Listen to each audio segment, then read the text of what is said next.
आज जितने नेता डॉक्टर अंबेडकर के नाम पर संविधान को खतरे में बताने की राजनीति करते हैं, उन्हें यह बात पता होनी चाहिए कि डॉक्टर अंबेडकर खुद इस संविधान को जलाने की बात कहते थे। 19 मार्च 1955 को राज्यसभा में डॉक्टर बी आर अंबेडकर से एक सांसद ने एक सवाल पूछा। उसने पूछा कि वो संविधान को जलाने की बात क्यों कहते हैं। इस पर डॉक्टर अंबेडकर ने कहा कि जैसे मंदिर में अगर राक्षस आ जाएं तो मंदिर को नष्ट करना आवश्यक हो जाता है, ठीक उसी प्रकार से अगर संविधान का संचालन असुरों और राक्षसों के हाथ में आ जाए तो इस संविधान को आग लगाना ही बेहतर है। अब आप देख लीजिए, डॉक्टर अंबेडकर के जीवित रहते हुए 1955 में अपने ही देश के संविधान के बारे में, जिस संविधान का निर्माण उन्होंने खुद किया था, उस संविधान के बारे में उनके विचार क्या थे। राज्यसभा में बहस चल रही थी और राज्यसभा का वो कागज, वो रिकॉर्ड मैं आज निकाल कर लाया हूं, जिसमें डॉक्टर अंबेडकर कहते हैं, मेरे दोस्त का कहना है कि पिछली बार जब मैंने बात की थी तो मैंने कहा था कि मैं संविधान को जलाना चाहता हूं। खैर, जल्दी में मैंने कारण नहीं बताया था। अब जब मेरे दोस्त ने मुझे मौका दिया है तो मुझे लगता है कि मैं कारण बता दूं। कारण यह है कि हमने एक देवता के आने और रहने के लिए एक मंदिर बनाया, लेकिन इससे पहले कि भगवान को स्थापित किया जा सके, अगर शैतान ने उस मंदिर पर कब्जा कर लिया तो हम मंदिर को छोड़कर और क्या कर सकते थे। हमारा इरादा यह नहीं था कि यह असुरों द्वारा कब्जा कर लिया जाए। इसी तरह अगर संविधान का संचालन असुरों द्वारा किया जाएगा तो इसे जलाना ही ठीक होगा। अंग्रेजी में क्या, मैं आपको वो भी पढ़कर बताता हूं। We built a temple for a god to come in and reside, but before the god could be installed, if the devil had taken possession of it, what else could we do except destroy the temple? We did not intend that it should be occupied by the asuras. We intended it to be occupied by the devas, यानी देवताओं का वास होना चाहिए था, और इसीलिए मैंने ये कहा कि अब इस संविधान को जला देना चाहिए। क्या आप सोच सकते हैं उनकी पीड़ा को? आप सोच सकते हैं डॉक्टर अंबेडकर के दुख को, जब उन्होंने 1955 में राज्यसभा में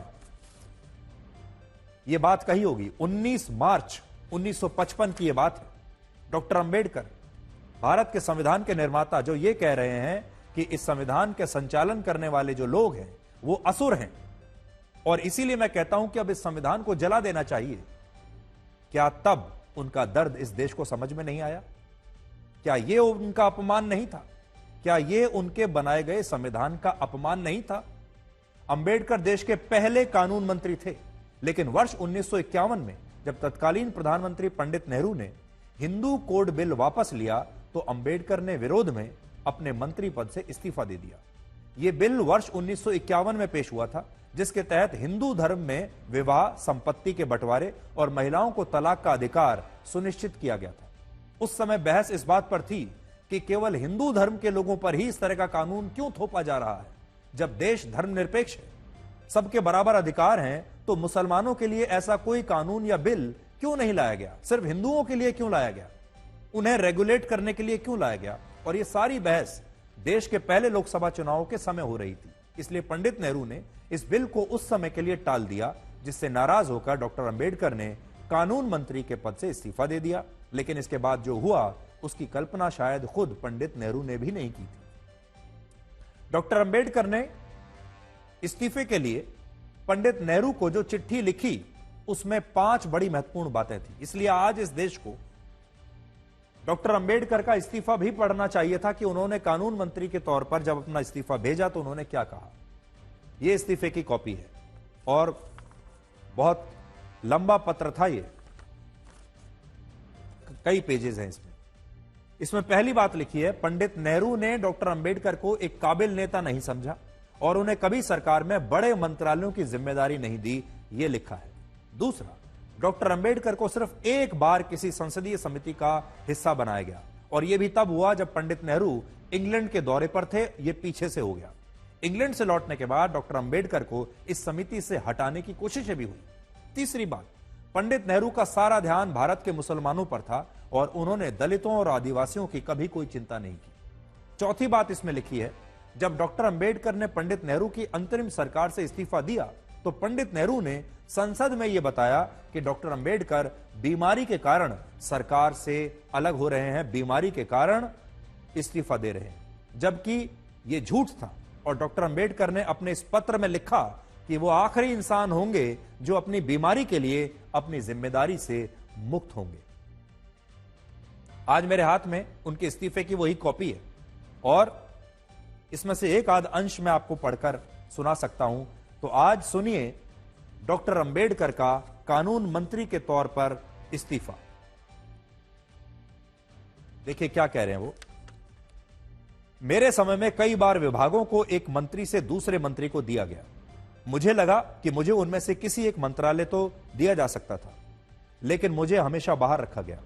कई मंत्रियों को 2 या 3 विभाग दिए गए। मुझे अस्थायी रूप से पोर्टफोलियो रखने के काबिल भी नहीं समझा गया। यह समझना मुश्किल है कि मंत्रियों के बीच सरकारी कार्यों के वितरण के सिद्धांत क्या हैं, जिसका प्रधानमंत्री अनुसरण करते हैं। सरकार को हमेशा मुसलमानों की सुरक्षा की चिंता रहती है। प्रधानमंत्री का पूरा समय और ध्यान मुसलमानों की सुरक्षा के लिए समर्पित है। लेकिन मैं जो जानना चाहता हूं कि क्या मुसलमान ही एकमात्र ऐसे लोग हैं जिन्हें सुरक्षा की आवश्यकता है? क्या अनुसूचित जातियों, अनुसूचित जनजातियों और भारतीय ईसाइयों को सुरक्षा की आवश्यकता नहीं है? यह मुद्दा उठा रहे हैं डॉक्टर अंबेडकर अपने इस्तीफा देते समय। अब सोचिए, जब वो ये कह रहे हैं कि मुझे कोई अच्छा मंत्रालय नहीं दिया जा रहा, मेरे साथ नाइंसाफी हो रही है, भेदभाव हो रहा है, मुझे ठीक से काम नहीं दिया जा रहा, और उन्हें वो सिद्धांत समझ में नहीं आ रहे कि प्रधानमंत्री नेहरू किस सिद्धांत के आधार पर सरकारी काम मंत्रियों के बीच बांटते हैं, तो क्या अब डॉक्टर अंबेडकर का अपमान नहीं है? और क्या उस समय इस देश के लोगों को डॉक्टर अंबेडकर का यह दर्द और यह अपमान दिखाई नहीं दिया? जब वो इस्तीफा देकर, निराश होकर, परेशान होकर नेहरू की कैबिनेट से चले गए। एक और कड़वा सच यह है कि पंडित नेहरू डॉक्टर अंबेडकर का सम्मान नहीं करते थे और हमेशा उन्हें कम करके आंकते थे। पंडित नेहरू ने अपनी पुस्तक में बीसी राव जी के एक पत्र का जिक्र किया है और जो ये कहते हैं कि डॉक्टर अंबेडकर सरकार से इस्तीफा देने का विचार बना रहे हैं और पंडित नेहरू को उन्हें ऐसा करने से रोकना चाहिए। वो पत्र भी मैं लेकर आया हूं और पंडित नेहरू ने वापस ये चिट्ठी लिखी जवाब देने के लिए और कहा कि डॉक्टर अंबेडकर के इस्तीफे से सरकार को कोई फर्क नहीं पड़ेगा।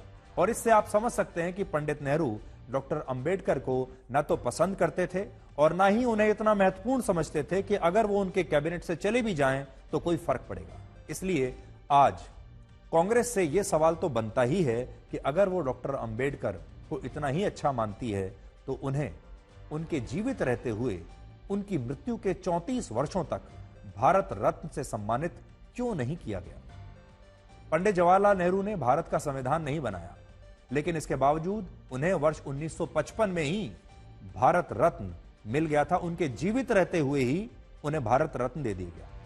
इसी तरह पूर्व प्रधानमंत्री इंदिरा गांधी को भी वर्ष 1971 में उनके प्रधानमंत्री रहते हुए भारत रत्न पुरस्कार दिया गया। लेकिन डॉक्टर अंबेडकर को यह पुरस्कार उनकी मृत्यु के 34 वर्षों के बाद तब मिला जब देश में वीपी सिंह की सरकार आई और वीपी सिंह को पहली बार इस बात का एहसास हुआ कि डॉक्टर अंबेडकर को भारत रत्न मिलना चाहिए। उस समय की तस्वीर आपको दिखा रहे हैं। भारत की राष्ट्रीय राजनीति में डॉक्टर अंबेडकर का महत्व क्या शुरू से ऐसा ही था? तो अब आप सोचिए, 1950 के दशक से लेकर 1970 चला गया, 1980 चला गया, 1990 में उन्हें भारत रत्न का पुरस्कार दिया गया। तब तक राष्ट्रीय पटल पर और राष्ट्र की राजनीति में डॉक्टर अंबेडकर का स्थान कहां था?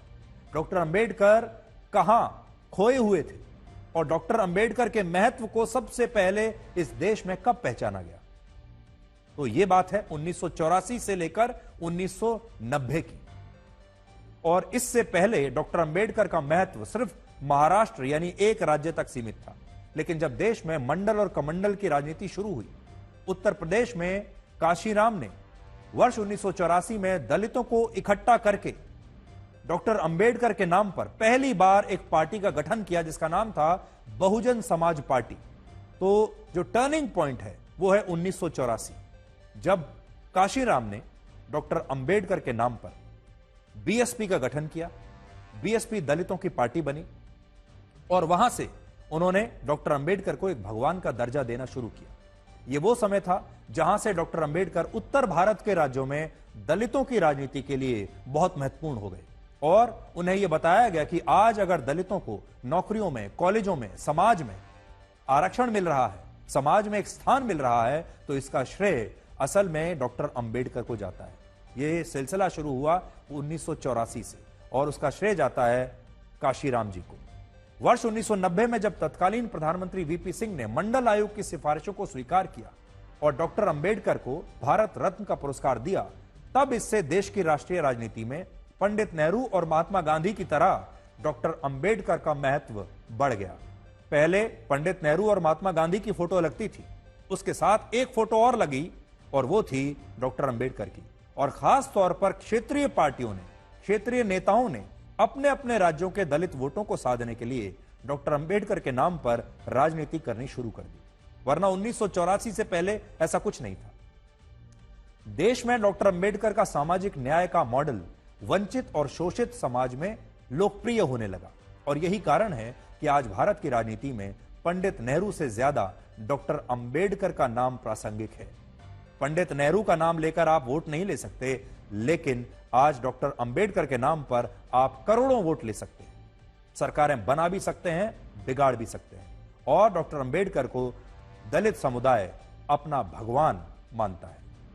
उनके नाम पर वो किसी को भी वोट दे सकता है। लेकिन आज बड़ा सवाल यह है कि क्या प्रधानमंत्री मोदी डॉक्टर अंबेडकर के इस सामाजिक न्याय के मॉडल के खिलाफ हैं? क्या ये जो आरोप लग रहा है डॉक्टर अंबेडकर के अपमान का, क्या ये प्रधानमंत्री मोदी पर फिट बैठता है? क्या ये संभव भी है? आरोप सबसे पहले तो लगा है गृह मंत्री अमित शाह पर, लेकिन अमित शाह से ऊपर एक और व्यक्ति बैठा है, वो है प्रधानमंत्री मोदी। क्या ये आरोप उन पर बैठता है? भारतीय जनसंघ के विघटन के बाद जब बीजेपी का गठन हुआ, तब बीजेपी की विचारधारा में सामाजिक न्याय इतना महत्वपूर्ण नहीं था। बीजेपी की विचारधारा में डॉक्टर अंबेडकर की विचारधारा निहित नहीं थी। लेकिन जब बीजेपी का नेतृत्व प्रधानमंत्री मोदी के पास आया, जब से प्रधानमंत्री मोदी बीजेपी की सेंट्रल लीडरशिप में आए, जब से बीजेपी उनके आसपास घूमना शुरू हुई, तब से सामाजिक न्याय की राजनीति और डॉक्टर अंबेडकर के सामाजिक मॉडल को प्रधानमंत्री मोदी पहली बार बीजेपी में लेकर आए। और आज बीजेपी सामाजिक न्याय की बात करने वाली सबसे बड़ी पार्टी है। प्रधानमंत्री मोदी इस सामाजिक न्याय की राजनीति की बात करने वाले भारत के सबसे बड़े नेता इस समय हैं और इसलिए आज इस बात का गले से उतरना मुश्किल है कि जो प्रधानमंत्री खुद बीजेपी में अंबेडकर के सामाजिक न्याय का सिद्धांत लेकर आए, जो आरक्षण को बीजेपी की विचारधारा में लेकर आए, जो दलितों को और पिछड़ों को बीजेपी के साथ जोड़ते हुए आ रहे हैं 10 साल में अपनी एक नई राजनीति के तहत, क्या वो डॉक्टर अंबेडकर के सिद्धांतों के खिलाफ हो सकते हैं? तो ये जो आरोप है, ये प्रधानमंत्री मोदी पर तो बिल्कुल कहीं से फिट नहीं बैठता, क्योंकि सामाजिक न्याय के सबसे बड़े पोस्टर बॉय वो खुद हैं।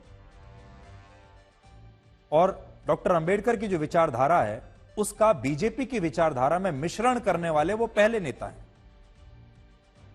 कई बार राजनीति में मुद्दों के साथ टाइमिंग भी बड़ा महत्वपूर्ण होता है। एक जमाने में जब वर्ष 2000 में तत्कालीन प्रधानमंत्री अटल बिहारी वाजपेयी ने भारत के संविधान की समीक्षा करने के लिए एक कमेटी बना दी थी, एक पैनल बना दिया था, तब इस देश में चर्चा तक नहीं हुई। तब किसी ने नहीं कहा कि संविधान खतरे में है। आप सोचिए, वर्ष 2000 में प्रधानमंत्री वाजपेयी ने संविधान की समीक्षा के लिए एक पैनल बना दिया था, यानी वो संविधान की समीक्षा करना चाहते थे, लेकिन उस समय किसी को संविधान खतरे में नजर नहीं आया। यही सारे विपक्षी दल थे, तब कांग्रेस थी, तब कांग्रेस ने क्यों नहीं कहा कि संविधान खतरे में है। लेकिन अब अचानक से यह मुद्दा उठ रहा है। सरकार बार बार कह रही है कि वो संविधान की सबसे बड़ी रक्षक है, संविधान को बदला नहीं जाएगा। तब भी संविधान को बदलने का मुद्दा सबसे बड़ा मुद्दा बन गया। और आज क्षेत्रीय राजनीति के लिए भी डॉक्टर अंबेडकर का यह मुद्दा बहुत बड़ा हो गया है।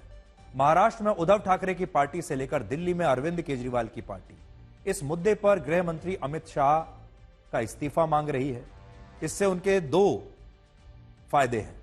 पहला, महाराष्ट्र में भी और दिल्ली में भी दलितों की संख्या अच्छी खासी है। दिल्ली में तो अब चुनाव होने वाला है, महाराष्ट्र में भी दलितों की संख्या बहुत ज्यादा है। तो पहली बात तो ये कि अगर डॉक्टर अंबेडकर की बात करेंगे तो दलित उनके साथ आ जाएंगे, ऐसा नेताओं को लगता है। और दूसरा, ये सारे नेता गृह मंत्री अमित शाह से परेशान हैं, उनकी सख्ती से परेशान हैं, और इनको ऐसा लगता है कि अगर इस मुद्दे की आड़ में लेकर होम मिनिस्टर अमित शाह को कमजोर कर दिया जाए, उन पर इस्तीफे का दबाव डाल दिया जाए, तो यह भी अपने आप में काफी राहत मिल जाएगी विपक्ष के नेताओं को।